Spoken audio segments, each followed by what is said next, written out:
రోజు జనగామ జిల్లా కొంత మేరకు బస్సులో నుండి యాదాద్రి జిల్లా అట్లాగే సూర్యాపేట జిల్లాలో ఎండిపోయినటువంటి పంటలు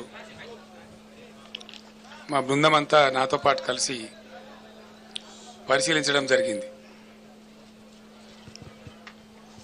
చాలా చోట్ల రైతులు పాపం కన్నీరు మున్నీరై మమ్మల్ని ఎట్లయినా ఆదుకోవాలి, మేము పెట్టుబడి పెట్టి నష్టపోయినాం, బట్ ఖచ్చితంగా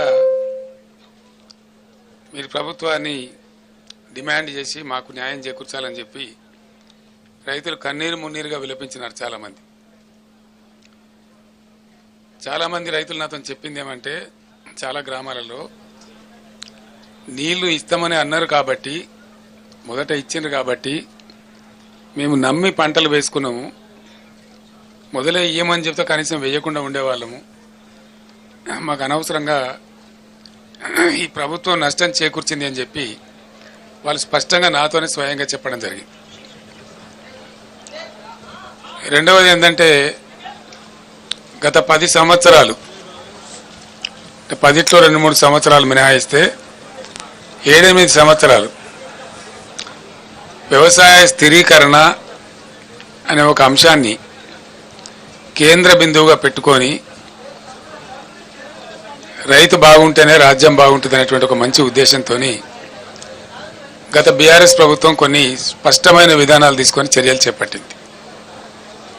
అందులో మీరందరూ కూడా చూసినారు ప్రత్యక్షంగా. దాన్ని ఒకటి, రైతులకు నీరు సరఫరా చేయడం అనేక పద్ధతుల ద్వారా.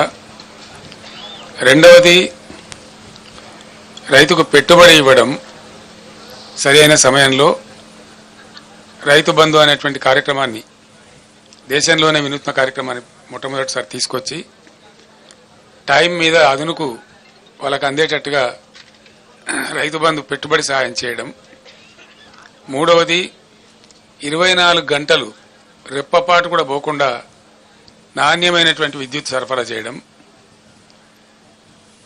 నాలుగవది, రైతుల యొక్క పంటలన్నీ కూడా 7,600 పైచిలకు కొనుగోలు కేంద్రాలు రాష్ట్ర వ్యాప్తంగా ఏర్పాటు చేసి ప్రతి గింజను ప్రభుత్వమే కొనుగోలు చేయటం.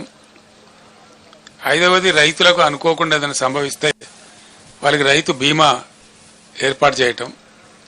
ఇటువంటి నిర్దిష్టమైనటువంటి పనులతోని వ్యవసాయ రంగం అద్భుతమైనటువంటి దశకు తెలంగాణలో పోయి, దానికి మీరందరూ కూడా సాక్షులు. 2014 ముందు 30-40 టన్నుల ధాన్యం కూడా పండించినటువంటి తెలంగాణ, 3,40 లక్షల టన్నుల ధాన్యానికి మించిన తెలంగాణ 3 కోట్ల పైచిలకు ధాన్యాన్ని ఉత్పత్తి చేసి పంజాబ్కే పోటీగా నిలిచి దేశంలో అగ్రస్థానానికి పోయేటువంటి పరిస్థితికి దూసుకొని పోయింది. ఇది కట్టుకథ కాదు, పిట్టకథ కాదు. ఇది నిజంగా ప్రజలందరి సాక్షిగా, మీ అందరి సాక్షిగా జరిగినటువంటి దృశ్యం, మనం చూసినటువంటిది.